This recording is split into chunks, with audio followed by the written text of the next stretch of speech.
Hello friends, welcome to our channel IAS Darbar. Discussion में बहुत बहुत स्वागत है। आज 18 जुलाई है। रोज की तरह बेहतरीन आर्टिकल के साथ बहुत सारे आपको बेसिक फैक्ट्स, पॉइंट्स और ऑब्जेक्टिव क्वेश्चन, साथ में सब्जेक्टिव क्वेश्चन मिलने वाला है, तो अंत तक आपको बने रहना है। अगर आप अच्छे इंटरेस्टिंग फैक्ट्स जानना चाहते हैं न्यूज़पेपर के बारे में तो आज जिसने भी अभी तक सब्सक्राइब नहीं किया है वो प्लीज़ सब्सक्राइब करें चैनल को। एज यू नो, ये discussion step up IAS channel पर होता था, जहां पर टेक्निकल फॉल्ट आ जाने की वजह से अब हम उस डिस्कशन को शिफ्ट कर चुके हैं इस नए चैनल पर। तो जो भी नए लोग हैं वो, या फिर जो पुराने लोग हैं वो अपने दोस्तों तक बताएं, इस बात को पहुंचाएं, ये बहुत ज़रूरी है दोस्तों।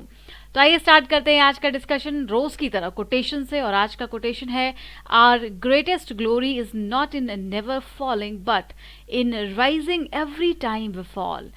तो जो सबसे बड़ी महानता है या ग्लोरी है वो इस चीज़ में नहीं है कि आप कभी फेल नहीं हुए, आप कभी गिरे नहीं, आप कभी अपनी जब ऊंचाई पर जाने की तैयारी कर रहे हैं तो कभी नीचे नहीं आए। ये हर किसी के साथ होता है।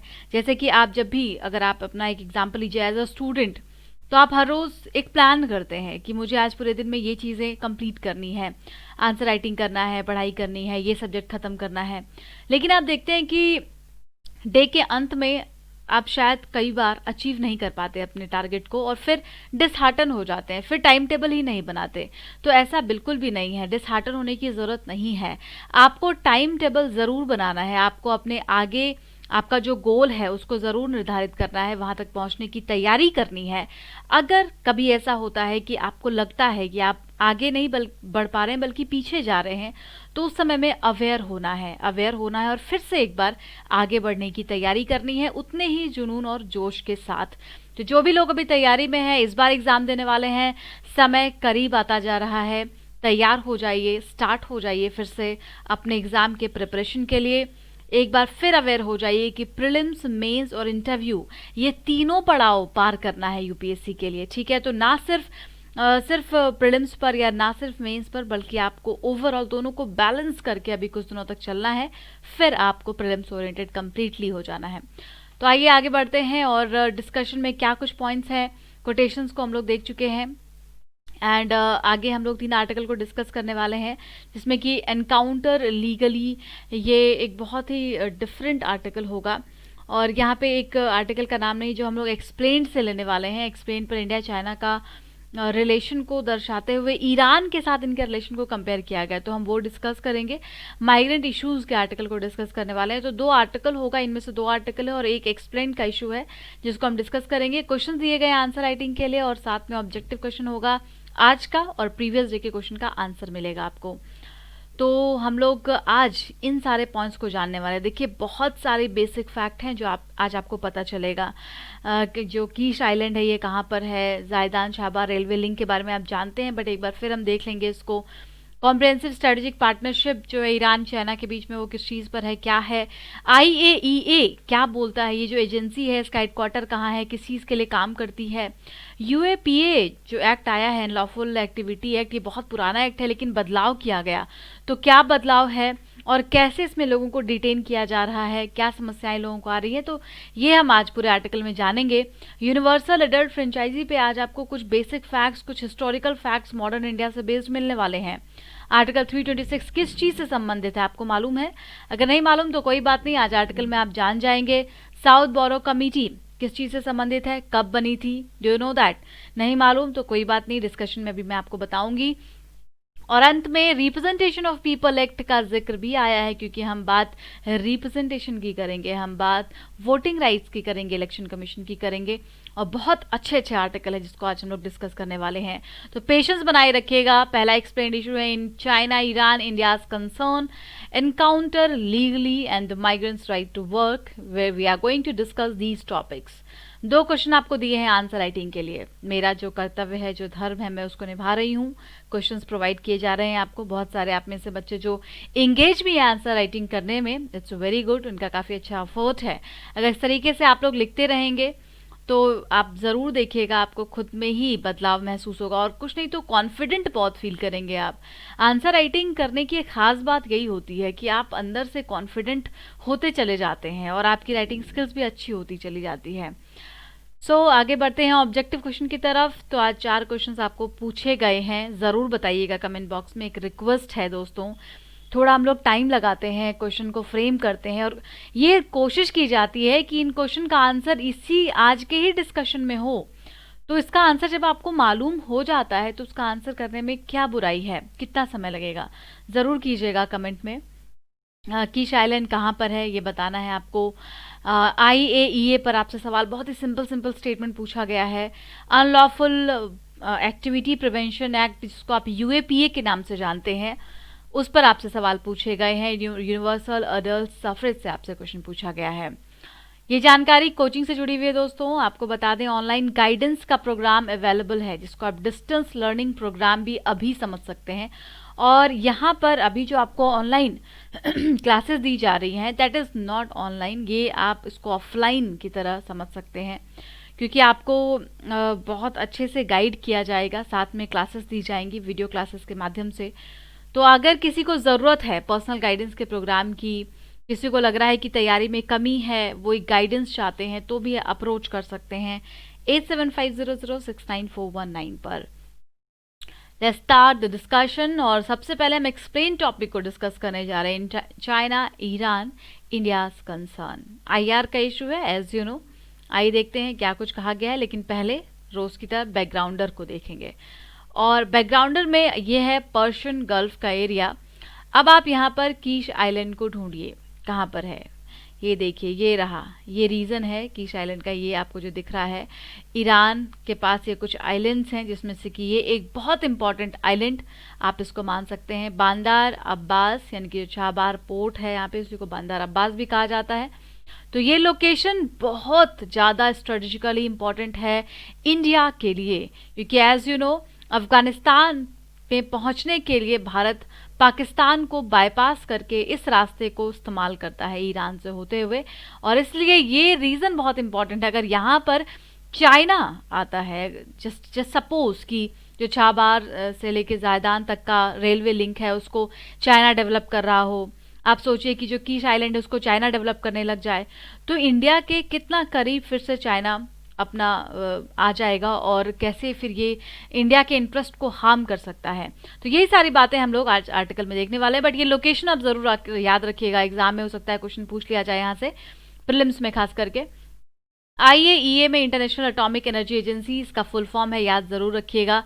बहुत इंपॉर्टेंट ऑर्गेनाइजेशन है ये।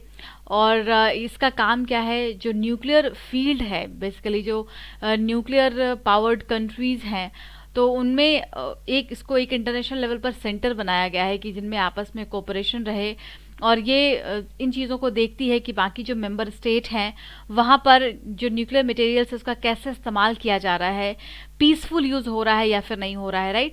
तो ये प्रमोट करती है, जो एजेंसी है ये बेसिकली प्रमोट करती है न्यूक्लियर टेक्नोलॉजी का safe, secure and peaceful use, और इसको ही प्रमोट करना इसका मेन उद्देश्य है। इसको 1957 में ही क्रिएट किया गया है, ज़रूर याद रखिएगा। यूनाइटेड नेशंस और IAEA, वर्ल्ड बैंक, IMF, ये सब बहुत इंपॉर्टेंट ऑर्गेनाइजेशंस हैं इंटरनेशनल लेवल पर। और ये कब बने हैं ये हमें ज़रूर मालूम होना चाहिए। 1957 इसको बनाया गया है।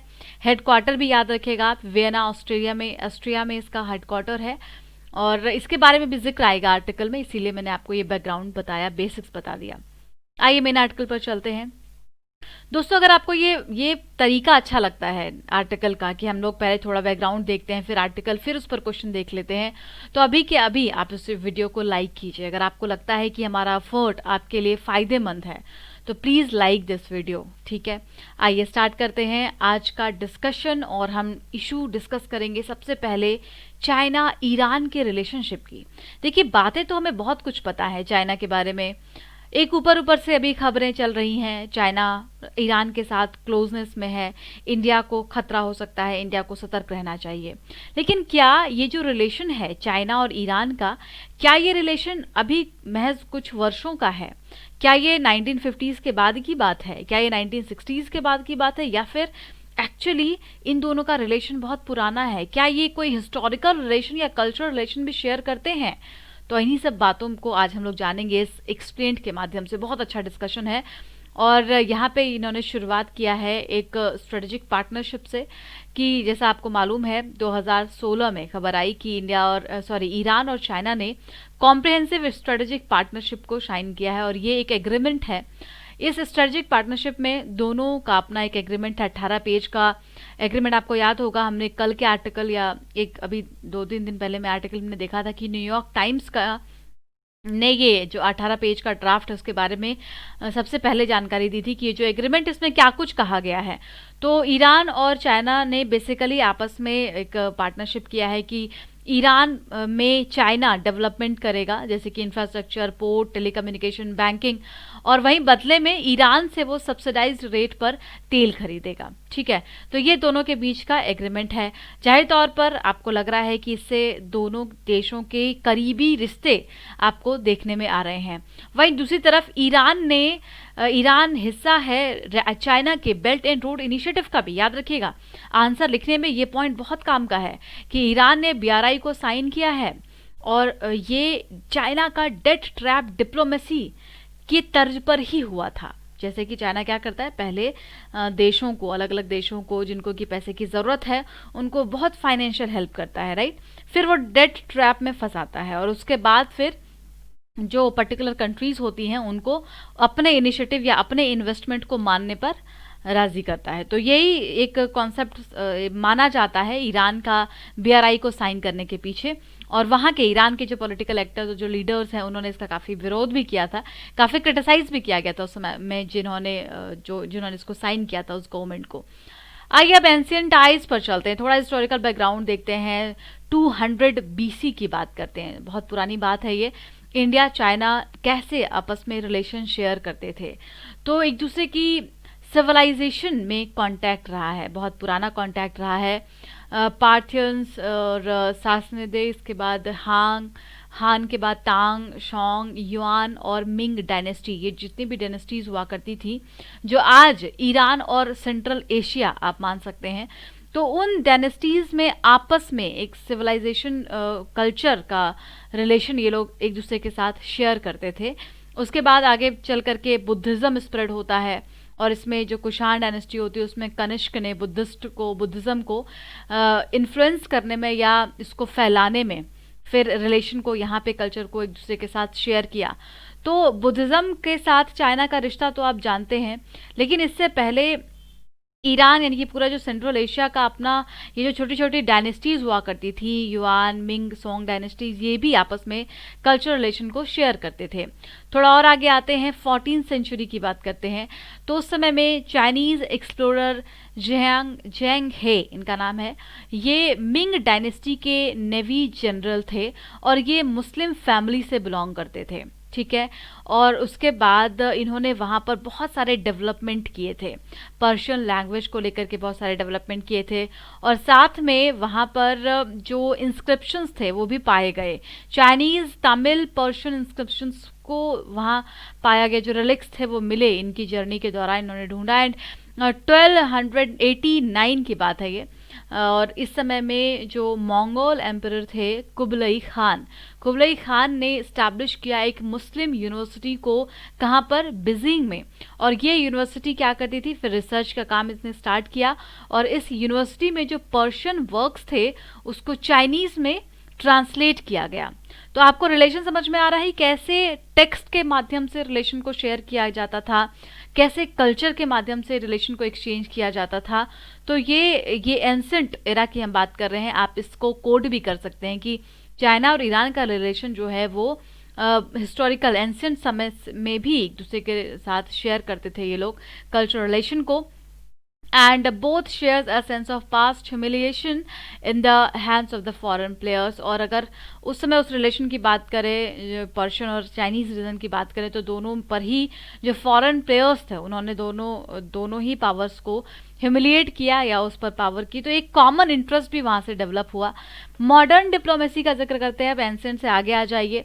तो अब ये बात कर रहे हैं 50 साल पुरानी। इनका कहना है कि जो मॉडर्न डिप्लोमेसी या फिर एक टाइज डेवलप हुआ है इंडिया, ईरान और चाइना के बीच में, वो 50 साल पुराना है, ऐसा कह सकते हैं। जब चाइना ने 2500 ईयर चाइना को इनवाइट किया गया था, जब पर्शियन एम्पायर का 1971 में 2500 ईयर सेलिब्रेशन वो सेलिब्रेट कर रहे थे, तब चाइना को इनवाइट भी किया गया था। उसके बाद फिर धीरे धीरे ये जो आपसी रिलेशन है वो अच्छे थे उस समय में, नो डाउट। 1976 से लेकर के 81 के दौरान रिलेशन काफ़ी अच्छे हुआ करते थे।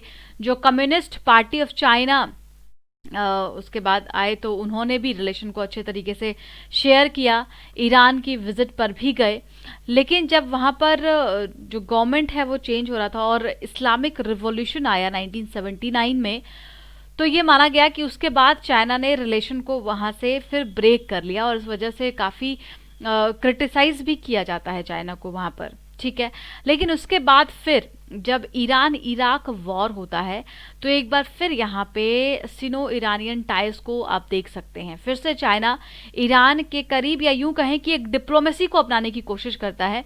यहाँ पे चाइना खुल करके ना तो ईरान का समर्थन करता है और ना ही इराक का, बल्कि दोनों का समर्थन करता है। वो कैसे कि ईरान को सस्ते दामों पर टेक्नोलॉजीज वगैरह मुहैया कराई गई, टेक्नोलॉजीज जो चीप लो टेक्नोलॉजीज हैं वो दिए गए, और किसके थ्रू, जो इंटरमीडियरीज के थ्रू, हांगकांग, नॉर्थ कोरिया, इन सब ने इसको सेल किया। वहीं दूसरी तरफ इराक को किसके द्वारा सोल्ड किया गया, चाइना के द्वारा, जो आर्म से उसको सोल्ड किया गया।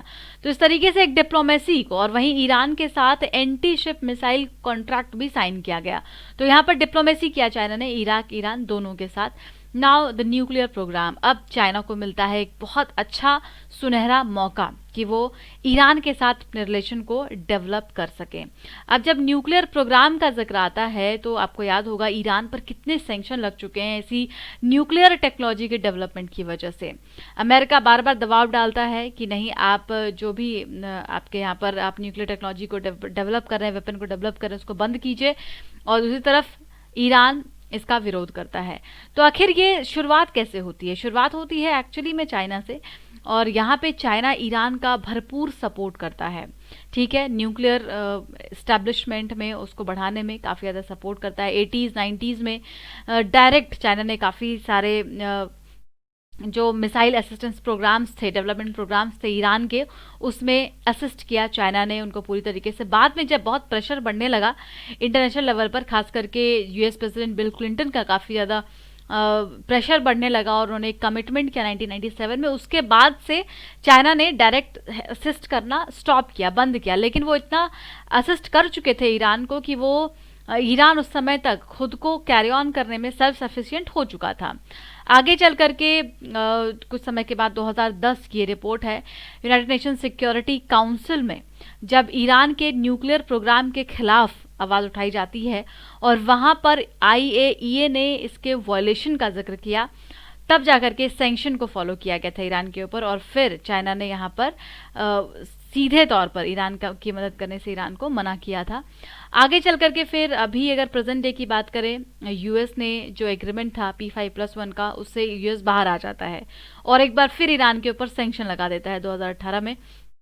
और तब से देखिए सिचुएशन कितनी वर्स हो चुकी है बाकी देशों के लिए भी। वर्ल्ड क्राइसिस में एक जो इकोनॉमिक क्राइसिस है उसमें ये यूएस का ईरान पर सैंक्शन भी काफ़ी बड़ा रोल प्ले करता है। और ऐसे में चाइना यहाँ पर निगोशिएट करने की कोशिश करता है, राइट, किसके साथ? ईरान के साथ, और रिलेशन को और डीप बनाने में बहुत हद तक सफल भी रहता है, जैसा कि आप देख पा रहे हैं। 2016 का जिक्र करते हैं कि उस समय में सारे ही देश ईरान के साथ रिलेशन को अच्छा करने में लगे थे। वहीं पर हमारे जो प्रधानमंत्री हैं उन्होंने भी एक कोशिश की थी। और इसी बीच खबर ये आ रही है कि चाइना का जो रिलेशन है ईरान के साथ वो बहुत मजबूत हो चुका है। इसका एग्जाम्पल कैसे हम देख सकते हैं, वेस्टर्न पैसिफिक और पर्शियन गल्फ में जो चाइना का आप कह सकते हैं कि यूएस को काउंटर करने का एक तरीका है वो लगातार एग्रेसिवली बढ़ता जा रहा है, और पर्शियन गल्फ में भी चाइना का अब दबदबा बढ़ रहा है और चाइना के इन्वेस्टमेंट बढ़ने के पूरे आसार हैं। अब आते हैं इंडिया पर कि ये तो रिलेशन अभी हमने चाइना और ईरान का देखा। अब इंडिया का क्या स्टेक है?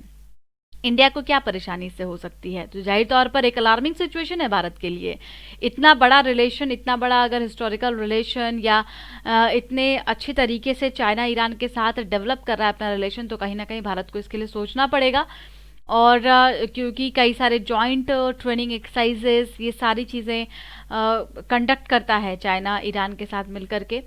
वहीं कुछ इनिशियल रिपोर्ट्स भी ये बताते हैं कि 5000 सिक्योरिटी पर्सनल्स को भी इजाज़त मिली है कि वो ईरान में जो चाइना के प्रोजेक्ट्स हैं उनको असिस्ट करने के लिए, प्रोटेक्ट करने के लिए वहाँ पर लगे रहेंगे, राइट। फिर कीश आइलैंड, जिसका भी हम जिक्र कर रहे थे पर्शियन गल्फ में, उसको भी डेवलप करने का की जिम्मेदारी चाइना को दी जा रही है, या फिर यहाँ पे एक्चुअली बेचने की बात हो रही है कि चाइना को ये आइलैंड सोल्ड करेगा। ये खबर आई थी, लेकिन इसको डिनाई किया है ईरान ने पूरी तरीके से कि ये खबर सही नहीं है, लेकिन उड़ती उड़ती हवा में ये बातें उठ रही हैं। तो उठ रही हैं तो कहीं ना कहीं हो सकता है कि इस तरह की कोई बात शुरू हुई होगी। वहीं दूसरी तरफ छाबार पोर्ट का जिक्र करते हैं, तो इंडिया जिसने बहुत बड़ा अपना इन्वेस्टमेंट किया है छाबार पोर्ट पर, स्ट्रेटेजिक स्टेक है भारत का वहाँ पर बहुत ज़्यादा।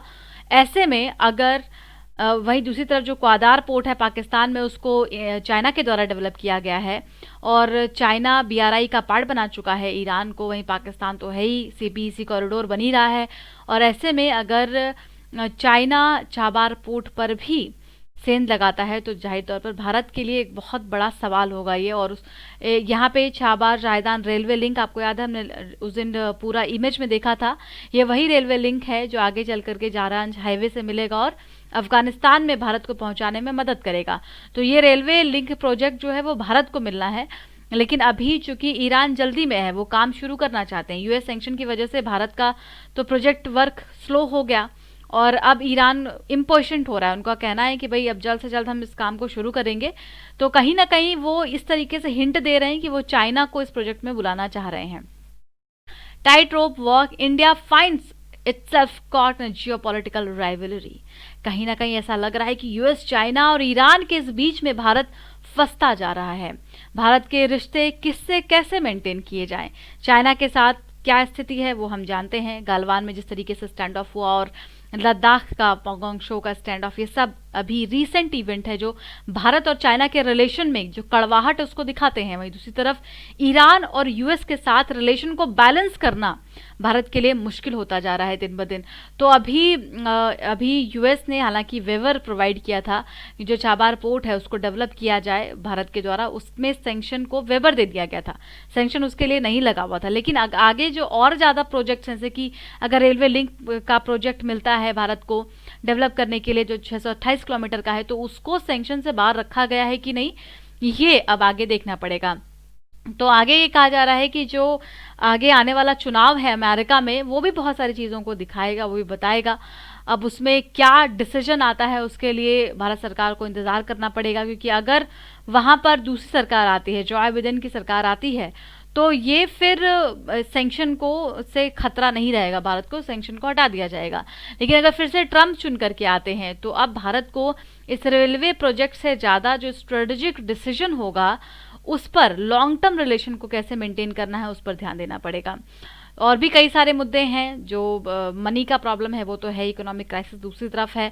तो ऐसे में अगर भारत ये कहता है कि हम बाद में रेलवे प्रोजेक्ट को ज्वाइन करेंगे, तो हो सकता है कि यहाँ पर ईरान क्लियर कट ये कह दे कि भाई फर्स्ट कम फर्स्ट सर्व होगा, जो पहले आएगा वो अपना इन्वेस्टमेंट प्रोजेक्ट ले जाएगा। तो खैर देखते हैं आगे चल करके क्या होता है। बट एक बहुत ही इंपॉर्टेंट डिस्कशन जिसमें आपको एक कल्चरल और कैसे मॉडर्न टाइज, कैसे एक डिप्लोमेसी को यूज़ किया है चाइना ने अपने ईरान के साथ रिलेशन को स्टैब्लिश करने में, वही भारत के लिए जो चैलेंजेस हैं वो कैसे बढ़ते जा रहे हैं दिन ब दिन हर एक रीजन में, इंडियन ओशन में और इंडो पैसिफिक रीजन में, वहीं अब पर्शियन गल्फ वाले रीजन में भी कहीं ना कहीं जो बहुत स्ट्रेटेजिक पॉइंट है भारत के लिए, वहाँ पर भी चाइना घुसता जा रहा है। तो ये बहुत, इन चीज़ों को याद रखिएगा। और याद आप कैसे रख सकते हैं, इसको सोच करके, अभी जितनी जल्दी में आप लोग पढ़ने की कोशिश करते हैं, प्लीज़ उतनी जल्दी में ना रहें। जितना ज़्यादा सोचेंगे उतना ही ज़्यादा आपका फ़ायदा होगा, क्योंकि आप कॉपी में बहुत सारी चीज़ें लिख लीजिए। बहुत अच्छी बात है, आप लोगों की स्पीड बहुत अच्छी है, आपने स्पीड को मेंटेन किया है, आपने नोट्स भी बनाए होंगे, but please try to maintain your thinking, please try to upgrade your thinking. You have to think as much as you can, because वही होगा, वही सोच होगी जो आपके एग्जामिनेशन हॉल तक आपके साथ जाएगी। दोस्तों, तो आप डिस्कशन को सुनते हैं या आर्टिकल को पढ़ते हैं, हर वक्त ये सोचिए कि आप क्या सोच रहे हैं इसके बारे में, राइट। सो आइए आगे बढ़ते हैं। अगला आर्टिकल है एनकाउंटर लीगली। जीएस पेपर 2 में एसोसिएट हो जाएगा, बहुत सारी जगह पर आ जाएगा। यहाँ पर यूएपीए में, पॉलिटी में आ जाएगा, फिर सोसाइटी में भी इश्यूज हैं वहाँ पर आ जाएगा, और जो अलग अलग आइडियोलॉजीज हैं उसमें भी हम इसको एसोसिएट करेंगे।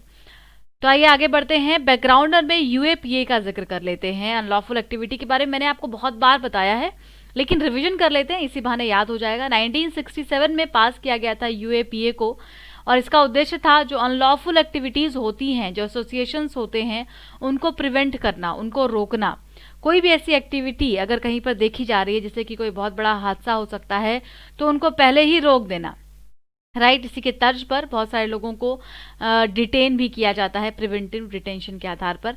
और ये बहुत इम्पॉर्टेंट कानून है, इसमें कई बार बदलाव किए गए हैं, जिसमें कि 2004 में एक बार अमेंडमेंट किया था, जब टेररिस्ट एक्ट को इसमें जोड़ा गया था, याद रखिएगा, क्योंकि अमेंडमेंट 2019 में हुआ है और एग्ज़ाम के बाद हुआ है, इसीलिए क्वेश्चन बन सकता है।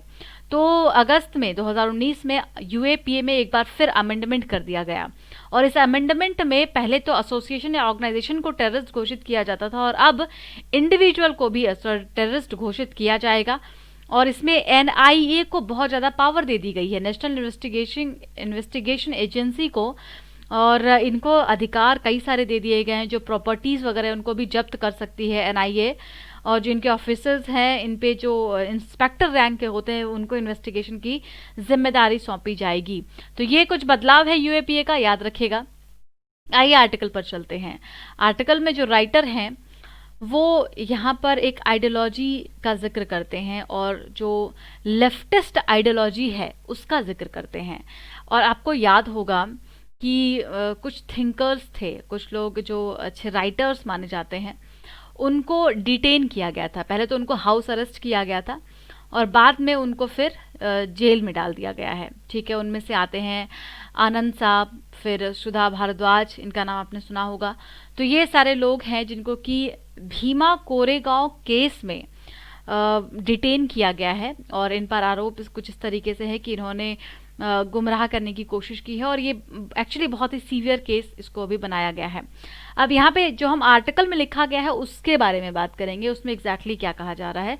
अब ये शुरुआत इस तरीके से करते हैं कि बार बार बेल की अर्जी देने के बावजूद भी इनको, जो कि अपने आप में एक बहुत बड़े पोएट हैं, मोस्ट इंटेलेक्चुअल हैं, वरावरा राव, इनको बेल नहीं दिया जाता है। इनकी उम्र कितनी है? तो ये 80s में जाने वाले हैं, राइट। मतलब किसी की उम्र 70 साल है, किसी की उम्र 80 साल है, और इस समय में इनको डिटेन किया गया है। दूसरी तरफ कोरोना क्राइसिस है, तो बार बार अर्ज करने पर भी बेल नहीं दिया जाता है। आर्टिकल का ये मानना है कि जो अनलॉफुल एक्टिविटी एक्ट है ना, जो यूएपीए एक्ट है, उसका बहुत ज़्यादा मिसयूज़ किया जा रहा है समहाउ स्टेट के द्वारा। स्टेट मतलब जो गवर्नमेंट है, जो पावर है, उनके द्वारा इसका मिसयूज़ किया जा रहा है, और ऐसा नहीं होना चाहिए। ऐसे में जो जुडिशरी का रोल है, जुडिशरी को अपना रोल प्ले करना चाहिए, और इस तरीके से बेल को डिनाई कर देना कितने हद तक जो आपके पॉलिटिकल राइट्स हैं, जो आपके फंडामेंटल राइट्स हैं, उनको सेफगार्ड ना दे करके, बल्कि जो पॉलिटिकल साइलेंस है इन एक्ट्स पर, उसको सेफगार्ड प्रोवाइड कर रहा है। तो ये जो एक्यूज्ड हैं भीमा कोरेगांव केस में, they are not the first of the victimize in the way, but the many of them. So ऐसा नहीं कि सिर्फ यही है जिनको कि विक्टिमाइज किया गया है विक्टिम से, बल्कि और भी कई सारे लोग हैं। लार्जेस्ट नंबर पर जो प्रोटेस्ट कर रहे थे, अगर आप असम से लेकर के दिल्ली तक देखें, चाहे आप एनआरसी का केस ले लें, या फिर आप अभी सिटीजनशिप एक्ट जो आया है भारत में उसका प्रोटेस्ट ले लें, या आप भीमा कोरेगांव केस ले लें, तो ऐसे कई सारे जगहों पर यूएपीए का कई बार इन दिनों इस्तेमाल किया गया, और इसमें आगे जुडिशियल कार्रवाई नहीं हो रही है। ये काफ़ी सैड स्टोरी है। अब ये जिक्र करते हैं लेफ्ट का, लेफ्टिज्म का, लेफ्टिस्ट का। कहते हैं कि भारत में लेफ्ट होना कितना बड़ा गुनाह है। लेफ्ट का मतलब क्या है? लेफ्ट का मतलब है जब आप सरकार के आइडियोलॉजी से ताल्लुकात नहीं रखते हैं, जब आपकी आइडियोलॉजी उनसे अलग होती है, जब आप सोसाइटी के लिए बात करते हैं, जब आप सोशलिज्म की बात करते हैं, जब आप कम्युनिज्म की बात करते हैं, तो वो भारत में ऐसा होना इस समय में कितना कितना आपके प्रोटेक्शन के अगेंस्ट जा सकता है, वो इस बात को बताने की कोशिश करते हैं कि द वे जिस तरीके से लेफ्ट को यूज़ किया जाता है इंडिया में वो क्या है। इसको इकोनॉमिक टर्म में नहीं रखा जाता, जबकि इसकी शुरुआत इकोनॉमिक टर्म्स में होती है, लेकिन आज जो इसका इसका डिस्क्रिप्शन है वो पॉलिटिकल टर्म्स में किया जाता है। अगर आप लेफ्ट आइडियोलॉजी से बिलोंग करते हैं तो आपको कोई भी प्रोटेक्शन का अधिकार नहीं दिया जाएगा। वहीं पर जो हिंदुत्व है, Hindutva anyone who resist and transcend the narcissism of collective identity becomes left. तो अगर आप किसी एक पर्टिकुलर आइडियोलॉजी का जो राइट विंग में है उसका विरोध करते हैं तो आप लेफ्ट कह दिए जाते हैं, और अगर आप लेफ्टिस्ट आइडियोलॉजी को फॉलो करते हैं तो हो सकता है कि यहाँ पर बिल्कुल जो अभी पॉलिटिक्स चल रहा है उसमें जिस तरीके से सेक्युलर और कम्युनल के बीच में आप डिफरेंसेस देखते हैं, उतना ही बड़ा डिफरेंस यहाँ पर लेफ्ट होने का लेवल क्रिएट करता है, और इसमें आपको कोई पॉलिटिकल प्रोटेक्शन प्रोवाइड नहीं किया जाता है। इन्होंने बहुत सारे एग्जांपल्स भी दिए हैं, अगर आपने आर्टिकल को पढ़ा है तो उन्होंने कुछ एग्जांपल्स भी दिए हैं कि कई बार जैसे जो दलित वर्ग के लोग हैं, अगर उनके लिए भी जो दलित लीडर हैं खुद वो भी आवाज़ नहीं उठाना चाहते। और माओज़म का भी फिर यहाँ पर ये जिक्र करते हैं कि the charge of Maoism is the hyper version of left in the context of Adivasi mobilization. और ये जो जिनको इस एक्यूज़ में, भीमा कोरेगांव एक्यूज़ में पकड़ा गया है, इनकी भी जो आइडियोलॉजीज़ थी वो जो गवर्नमेंट की आइडियोलॉजीज़ है उससे ताल्लुकात नहीं रखती है, और उसी का ये बेसिकली यहाँ पर जिक्र करते हैं, judicial version of the encounter. एक तो एनकाउंटर जो आपको मालूम है पुलिस के द्वारा, अब ये यहाँ पे क्या कह रहे हैं, ये कह रहे हैं जुडिशियल वर्जन ऑफ एनकाउंटर। इसका मतलब क्या हुआ कि अगर आपके फंडामेंटल राइट वायलेट हो रहे हैं और तब जुडिशरी कुछ ना कर रही हो, उस पर कोई कानून पास नहीं हो रहा हो, वो आपके फंडामेंटल राइट्स को प्रोटेक्ट ना कर रही हो, तो ये भी एक तरीके का एनकाउंटर कहा जा सकता है, और इसको हम जुडिशियल वर्जन ऑफ एनकाउंटर कह सकते हैं। ये राइटर का मानना है। That pointed out the two basic issues, जो टू बेसिक इशूज है उसको ये डिस्कस करते हैं। That the law designed in the way that is makes the question of innocence or guilt almost irrelevant, and it can effect implicit punishment without guilt। बिना किसी guilt के, बिना किसी गलती के भी पनिशमेंट दिया जा सकता है। अगर जुडिशियल इंटरवेंशन नहीं करेगी तो फिर उसको झेलना भी पड़ेगा। दूसरा है safeguard of our criminal justice process work unevenly at the best of the times. तो कई बार जैसे अभी हमने जब क्रिमिनल जस्टिस सिस्टम में रिफॉर्म का जिक्र किया था, आपको याद होगा मलिमत कमेटी की रिपोर्ट है इस पर, और कई सारे इंपॉर्टेंट रिपोर्ट का हमने उस दिन जिक्र किया था, इस पर डिस्कशन डिबेट हुआ था। तो उसके बाद ये कहते हैं कि कैसे ये जो जस्टिस सिस्टम है, क्रिमिनल जस्टिस सिस्टम कैसे अनइवनली डिजाइंड है और कैसे उसको सेफगार्ड कहीं ना कहीं मिल रहा है आज के प्रेजेंट एक्ट वगैरह से। उसी में यूएपीए का भी ये जिक्र करते हैं, जिस तरीके से आज इसका इस्तेमाल हो रहा है। Broader ideological construction of left as an existential threat and the impatience of society with the procedural safeguard। तो ये क्या कर रहा है आज सोसाइटी में, जो एक इम्पेशंस है वो क्रिएट कर रहा है, साथ में सेफगार्ड्स प्रोवाइड कर रहा है। और अगर जुडिशरी इसमें आगे नहीं आती, क्योंकि अभी कई बार यूएपीए का इस्तेमाल किया जा चुका है और इसके जो पर्टिकुलर फीचर्स हैं उसको नहीं एप्लीकेबल किया जा रहा है, तो इसमें इसको ये जुडिशियल वर्जन ऑफ एनकाउंटर बताते हैं। कंक्लूजन में इनका कहना है कि इतने बड़े बड़े पोएट जिन्होंने अपना एंटायर लाइफ इसमें दे दिया है, he is an extraordinary powerful poet who made visible and exploitative skin of the Indian society. कहीं ना कहीं आज इन्होंने अपने पोइट्री में हर चीज़ को दिखाया और समहाउ ये उसको फील कर रहे हैं इस समय में। He was formidable and the consciousness of raising. लगातार जो चीज़ें इस तरीके से हो रही हैं, वायलेंस बढ़ता जा रहा है, लेकिन इसके खिलाफ कोई आवाज़ नहीं उठाई जा रही है। First in his insistence that what is known as bourgeois law the shame of its own term. तो ये जो लॉ इतना पुराना है इसको बदलने की ज़रूरत है, और जो भी चाहे वो लेफ्ट विंग के हैं या जो भी उनकी आइडियोलॉजीज़ हैं उसको रिस्पेक्ट देने की बजाय अगर हम इस तरीके से काउंटर करते हैं या जुडिशियल हेल्प प्रोवाइड नहीं करते हैं तो ये बाकी लोगों के फंडामेंटल राइट्स को भी हैम्पर करना है, हार्म करना है, ऐसा राइटर मान रहे हैं यहाँ पर। आगे बढ़ते हैं, अगला आर्टिकल माइग्रेंट इश्यूज पर डिस्कस करेंगे, बहुत इंपॉर्टेंट होगा ये डिस्कशन। सोशल जस्टिस में भी आ जाएगा माइग्रेंट वाले इशू में। दूसरा हम इसको आरपीए एक्ट में भी रखेंगे, पॉलिटी में मेंशन्ड है ये पूरा। तो पहले हम बात करेंगे यूनिवर्सल एडल्ट सफरेज की। क्या होता है ये? All adult citizen regardless of wealth, income, gender, social status, race और एथनिसिटी। ऐसा क्यों लिखा गया है? क्योंकि आपने पढ़ा होगा गवर्नमेंट ऑफ इंडिया एक्ट 1935, 1919, तो इन सभी में क्या कहा गया था, जो लोगों को अधिकार दिए जाते थे ना वोटिंग के, तो 1919 के अधिनियम में क्या था, लोगों को वेल्थ के आधार पर या एथनिसिटी के आधार पर वोट करने का अधिकार दिया जाता था। लेकिन जब भारत आज़ाद हुआ तो उस समय में हर किसी को यूनिवर्सल एडल्ट सफरेज का अधिकार दिया गया। और ये कहता है आर्टिकल 325 आर्टिकल में ये कहा गया है, to ensure universal suffrage and provides no person be ineligible for inclusion in the claim of to be the included a special electoral roll on the ground of religion, race, caste और sex। तो याद रखिएगा इसको, basic fact है। आइए article पर चलते हैं। इंट्रोडक्शन में कहा जा रहा है कि यूएस ने अपने यहाँ पर यूनिवर्सल एडल्ट फ्रेंचाइजी दिया था और उसके बाद उस समय में भारत में सिर्फ 15% लोगों को अधिकार मिला हुआ था वोट करने का। लेकिन जैसे ही भारत आज़ाद होता है तो इसने हर किसी को यूनिवर्सल एडल्ट फ्रेंचाइजी प्रोवाइड किया। आगे बी आर अम्बेडकर साहब ने आर्टिकल 326 में कॉन्स्टिट्यूशन में मेंशन किया, which not only provided the election be held on the basis of universal adult franchisee but ensured the elitist notion of qualification।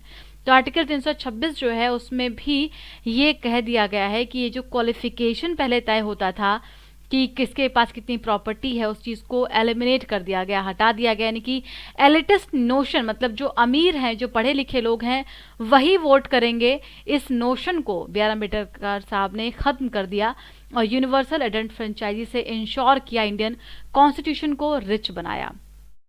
अब यहीं पर 1919 में जब अधिनियम आ रहा था तो साउथ बोरो कमेटी, इसके अलावा भी 2 और कमेटी बनाई गई थी फ्रेंचाइजी के लिए कि किसको फ्रेंचाइजी दिया जाना चाहिए। तो साउथ बोरो कमेटी इससे संबंधित है, याद रखिएगा। फ्रेंचाइजी प्रोवाइड करने के लिए जब 1919 में कमेटी बनाई गई थी, ये आपको बेसिक फैक्ट मॉडर्न इंडिया का याद रखना है। अब देखिए आगे क्या कहा जा रहा है कि अभी जो कोविड-19 का केस हुआ, इसमें पेंडेमिक के दौरान माइग्रेंट लेबर की बहुत सारी प्रॉब्लम आपके सामने आई, इकोनॉमिक इशू सामने आया, उनका सोशल प्रॉब्लम सामने आया, उनके पास कोई सोशल सिक्योरिटी नहीं है, ये सामने आया।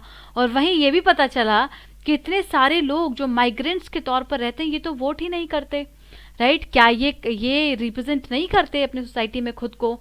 तो पॉलिटिक्स, क्लास, कास्ट, कम्युनिटी, इन सभी के बेसिस पर जिसको ख़त्म किया गया था कि अब इलेक्टोरल प्रोसेस को ट्रांसपेरेंट बनाया जाएगा, तो अब फिर से एक बार समय आ गया है कि फिर से इसको मॉडर्नाइज किया जाए और जो बेसिक्स कॉन्स्टिट्यूशनल राइट्स हैं उसको अवेलेबल करवाया जाए इन माइग्रेंट लेबरर्स को भी, जिनको कई सालों से ये अधिकार नहीं मिल पाया है। कारण क्या है? कारण है सर्कुलर माइग्रेशन। आपको मालूम है सर्कुलर माइग्रेशन का मतलब बिल्कुल सिंपल है, जैसे जब लोग कुछ दिनों तक कमाने के लिए शहर में जाते हैं और फिर अगर किसी का एग्रीकल्चर का काम है तो वो फिर 3-4 महीने के लिए अपने गांव वापस आ जाते हैं एग्रीकल्चर का काम करने के लिए। फिर वो जब खाली हो जाते हैं एग्रीकल्चर के काम से तो फिर वो शहरों में कमाने के लिए चले जाते हैं। तो इस तरीके से एक तरीके का ये माइग्रेशन होता है जो होस्ट स्टेट में बहुत दिनों तक नहीं रहते, सर्कुलर माइग्रेशंस को कहते हैं। 2011 में कई सारे सेंसस में डाटा बताया गया कि इंटरनल माइग्रेशन भारत में कितना होता है। कल आपको मैंने इस पर सवाल भी पूछा था कि भारत में जो एक्सटर्नल माइग्रेशन है उससे ज़्यादा इंटरनल माइग्रेंट्स हैं, ये रिपोर्ट बताता है। 2001 का सेंसस भी बताया था, तो ये रिपोर्ट भी आप इसको या फिर डाटा को एक जगह पर लिख सकते हैं। ऑफिशियल एंड इंडिपेंडेंट एक्सपर्ट्स का भी यही मानना है कि अभी तक इस नंबर्स को काफ़ी अंडरस्टिमेट किया गया। जो सर्कुलर माइग्रेशन होता है वो बहुत ज़्यादा होता है और शॉर्ट टर्म में 60 to 65 मिलियन माइग्रेंट्स हैं जो मूव करते हैं एक जगह से दूसरी जगह पर। और जाहिर तौर पर इसमें SC/ST और OBC caste minorities including Muslims सारे लोग इसको बिलोंग करते हैं। और जाहिर तौर पर ये किसी भी इलेक्शन में पार्टिसिपेट नहीं कर पाते। और 2011 का डाटा ये बताता है कि उत्तर प्रदेश और बिहार से largest number of interstate migrants होते हैं, करीबन 83 lakh and 63 lakh migrants respectively. यानी यूपी से 83 लाख लोग बाहर जाते हैं दूसरे राज्यों में, और बिहार से 63 लाख लोग माइग्रेंट्स बाहर जाते हैं दूसरे राज्यों में। अब ये जो लेबर सर्वे है ये इस बात की तरफ इशारा करता है, तो इसका मतलब ये हुआ कि जो माइग्रेंट वोटर्स हैं इनका वोटर आईडी कार्ड कहाँ का होता है, उनके होम कॉन्स्टिट्यूएंसी का होता है। 2012 में एक स्टडी में पता चला कि बहुत सारे ऐसे लोग हैं जो अपनी होम सिटी में नहीं जा पाते वोटिंग के दिन वोट करने के लिए। क्यों? क्योंकि कई सारे इकोनॉमिक कंस्ट्रेंट होते हैं। अब जो व्यक्ति बिहार से मान लीजिए दिल्ली कमाने के लिए आया है, यहाँ पर वो दिहाड़ी का काम करता है, और या फिर बाकी जो मजदूर हैं उनके लिए उनकी तरह काम करते हैं, या यहाँ पर वो एज अ वेंडर, वो स्ट्रीट वेंडर काम करते हैं, तो आपको लगता है कि इट्स पॉसिबल कि जब बिहार में इलेक्शन हो रहा होगा तो यहाँ से टिकट कटा के 2,000 रुपये खर्च करके बिहार जाएंगे, फिर वहाँ पर वोट करेंगे, अपना यहाँ पर एम्प्लॉयमेंट छोड़ेंगे और फिर वो बिहार से आएंगे? ये पॉसिबल नहीं है। तो इकोनॉमिक कंस्ट्रेंट इतने ज़्यादा हैं उन लोगों के साथ कि जो माइग्रेंट वर्कर हैं वो अपने होम टाउन नहीं जा पाते, अपनी होम कॉन्स्टिट्यूएंसी में नहीं पहुंच पाते। बहुत कम लोग हैं जिनके पास की वोटर आईडी कार्ड हो स्टेट का होता है और वो वोट कर पाते हैं। यहाँ पर कई सारे डाटा हैं और ये बात साबित हो गई 2019 के लोकसभा पोल में भी। वहाँ पे भी बिहार और यूपी में बहुत कम संख्या में लोगों ने वोट किया, और ये इस बात का सबूत था। तो आगे क्या बदलाव होना चाहिए? तो जाहिर तौर पर जो सेक्शन 20 है आरपीए एक्ट का, रिप्रेजेंटेशन ऑफ पीपल एक्ट का सेक्शन 20, उसके पास ये पावर है। लेकिन ये जो सर्कुलर माइग्रेंट्स है ना, ये जो माइग्रेशन में एक जगह से दूसरी जगह पर जाते हैं, इनको ऑर्डिनरी रेसिडेंस का दर्जा नहीं दिया जाता। ठीक है, ये उस क्राइटेरिया को वेरीफाई नहीं करते। तो इस तरीके से ये जो अधिकार है इलेक्शन कमीशन के पास है कि वो एक ऑर्डिनरी रेसिडेंस का क्राइटेरिया फुलफिल करें और सेक्शन 60 आरपीए एक्ट के तहत नोटिफाई करें जो सर्टेन क्लास हैं उनको पोस्टल बैलेट के थ्रू वोट देने का अधिकार दिया जाए, या इस तरीके से उनको भी रिप्रेजेंट करने का अधिकार प्रोवाइड किया जाए, क्योंकि सिर्फ 10% ऐसे लोग होते हैं जो अपने होस्ट सिटी में वोट कर पाते हैं। No voters are left behind, ये जो मोटो है इलेक्शन कमीशन का, उनको अब इसको पूरा करना होगा। The Indian migrant worker deserves the secured right to have access to vote through a similar system. जिस तरीके से उनके साथ बाकी जगह पर भेदभाव हो रहा है, उनकी कंपनी में, उनके एम्प्लॉयमेंट में, इनफॉर्मल वर्कर सेक्टर में, तो एक बार फिर हमें यहाँ इलेक्शन कमीशन के सामने भी ये सेम मुद्दा देखने को मिला है। तो इसको एड्रेस करने की बहुत ज़रूरत है। सुप्रीम कोर्ट ने भी उनके अधिकार को या हर किसी के फंडामेंटल राइट्स को इंश्योर किया है कि फ्रीडम ऑफ एक्सप्रेशन है हर किसी के पास, उनका फंडामेंटल राइट है, और उसी में आता है राइट टू वोट, जिसको कि इंश्योर करना होगा इलेक्शन कमीशन को। और इलेक्शन कमीशन ही अपने उस मोटो को, जो फंडामेंटल फ्रीडम दिया गया है इंडियन माइग्रेंट्स वर्कर के लिए, regardless of caste, gender, creed, ethnicity of the faith, तो उनका कॉन्स्टिट्यूशनल ऑब्लिगेशन है उसको ख़त्म करते हुए उनको वोट करने का राइट प्रोवाइड किया जाए, और हर क्लास को का रिप्रेजेंटेशन हो रहा है ये इंश्योर किया जाए। तो आइए ऑब्जेक्टिव क्वेश्चन को देख लेते हैं कि शैलेंड बताइए कहाँ पर है। अभी आपसे क्वेश्चन पूछा गया था आईएईए पर 2 सवाल, हेडक्वार्टर वियना में ही है क्या? बताना है आपको कमेंट बॉक्स में। यूएपीए पर 2 स्टेटमेंट है, आंसर बताइएगा। यूनिवर्सल अडल्ट सफ्रेज पर 2 स्टेटमेंट पूछा गया, बहुत ही ईजी सा स्टेटमेंट है, बताना है कमेंट बॉक्स में। और कल के क्वेश्चन का आंसर देखते हैं। एलआरएस में ये सेबी नहीं होगा बल्कि आरबीआई होगा, हमने डिस्कस किया था। तो पहला स्टेटमेंट सही है, सॉरी गलत है, दूसरा स्टेटमेंट सिर्फ सही होगा, तो आंसर क्या होगा? बी। सेकंड क्वेश्चन था आपसे, इसमें डाउट भी था कुछ बच्चे को, तो बता दें कि दोनों स्टेटमेंट इसमें सही है। SEIS और MEIS दोनों में एप्लीकेबल है, SEZ यूनिट्स में। दूसरा वाला स्टेटमेंट भी सही था, सी का आंसर होगा। और आखिरी सवाल पूछा गया था आपके राइट्स पर, फंडामेंटल राइट्स पर, और इसमें भी दोनों स्टेटमेंट बिल्कुल सही है। इंटरनल माइग्रेशन ज़्यादा होता है as compare to external migration Bharat में। तो आज के लिए इतना ही। पसंद आया है तो फटाफट लाइक कीजिए, कमेंट में बताइए कैसा लगा डिस्कशन, और जो आंसर रिव्यू का ग्रुप है आईएएस दरबार में उसको ज्वाइन कर लीजिए, फ़ायदा मिलेगा। बच्चे वहाँ पर आंसर लिख के डाल रहे हैं, आप उसको पढ़ सकते हैं, उससे भी आपको काफ़ी आइडिया मिलेगा। तो आज के लिए इतना ही। थैंक्स लॉट, कल फिर मिलते हैं मंडे को। Thank you.